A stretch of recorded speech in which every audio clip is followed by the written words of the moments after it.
Now we have a real treat for you. San Francisco-based vocalist and songwriter Jaqui Naylor joins me this morning. She's going to be featured next week at the San Francisco Jazz Center, and she's talking about her performance, and it's titled "Hipsters and Hepcats." And Jaqui, good morning. You got to tell us about the title here. Hipsters and Hepcats. What's that mean? Yes, well, I liked the name a lot since hipsters is certainly a term that we're hearing again. Exactly.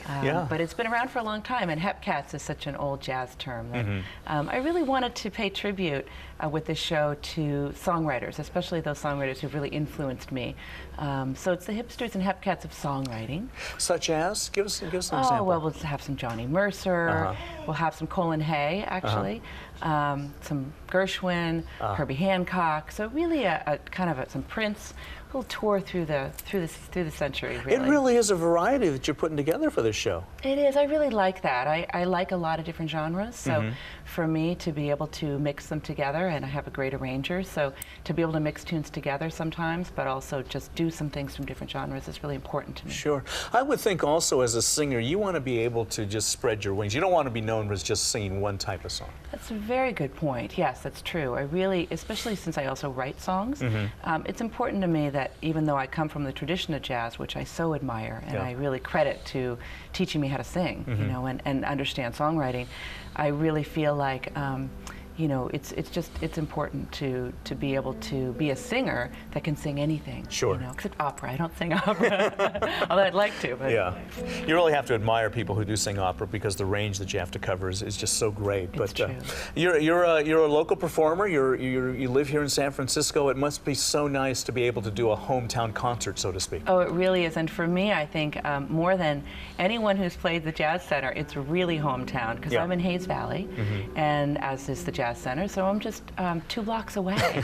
So it's the only gig I can walk to. You know, it's pretty incredible. Plus, you get to have friends and family here and perform for them as well, right? Absolutely. I was raised in Saratoga, California, so it'll be really nice for me. I have my mother and my family, and you know, there's 600 seats at the Jazz Center. I think my family might be taking 500, and, you know, 55 a family show. of them. Yeah, really nice. I bet you did that when you were younger. You performed in the living room or something like this, right? Right. When they were tired of me then. Now they're happy. Now they're happy to come see you. Tell us a little bit about Dead Diva Society.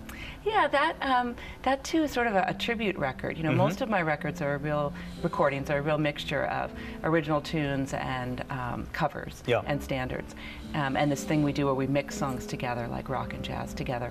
And in this particular record, Dead Diva Society is my 9th CD. So I really wanted to pay tribute to those singers who I really admire, so men and women. So, you know, everyone from Ella Fitzgerald to people like Freddie Mercury. So, Amy Winehouse. So a real, again, a real mixture of my influence, but I really wanted to hone in on those singers that really taught me a lot about the tradition, and hone in on particular songs that I felt like really focused on what I learned from those singers. What was it? Was there one point where you decided in your life, yes, this is what I want to do? You know, I have done the living room, I performed at school, I've done these different things, but this is what I want to follow. You know, it's funny because I didn't come to that on my own. I knew that I loved to sing, but I wasn't really raised to think that was a probable career necessarily. So my degree is actually in marketing and advertising from San Francisco State. Yes. But then later I took some classes with a very wonderful local teacher, Faith Winthrop, who's just taught fabulous singers. And I went to her just sort of as a hobby, and she said, you know, I think you're a singer. And I'm like, for a living? You know? She said, yeah, I think so. So I really credit her with giving me that encouragement, and eventually it all worked out. And you're going to be singing for us in just a few minutes. Yes, I am. I'm very excited about that. Yeah, and we are too. So stay with us because Jaqui will be performing when we come back in about a couple minutes, and we really look forward to that. Thank you so much. All right, thank you, Jaqui. We'll be right back. Welcome back to KRON 4 News Weekend. Now a real treat. As we mentioned, Jaqui Naylor is going to be performing next week at the SF Jazz Center. But first, she's going to perform a Johnny Mercer favorite for us here, right now.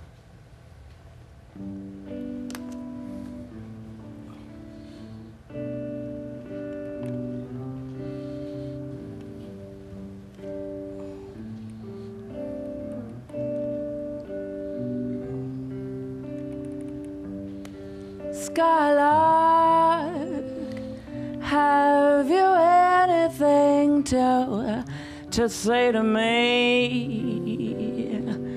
won't you tell me where my love can be? Is there a meadow in the mist where someone's waiting to be kissed? Skylark, have you seen a valley that is oh so green with spring, where my heart can go a journey over the valleys and the rain to a blossom-covered lane, and in your lonely flight, haven't you heard the music that is in the night? Heavenly music, faint as that will-o'-the-wisp, crazy as a lone, sad as a gypsy serenading the moon. Oh, skylark, I don't know if you can find these things, but oh, my heart, it is riding on your wings. So if you see them anywhere, could you lead me there? And in your lonely flight, haven't you heard the music that is in the night? Heavenly music, faint as that will-o'-the-wisp, crazy as a lone, sad as a gypsy serenading the moon. Oh, skylark, I don't know if you can find these things, but oh, how my heart, it is riding on your wings.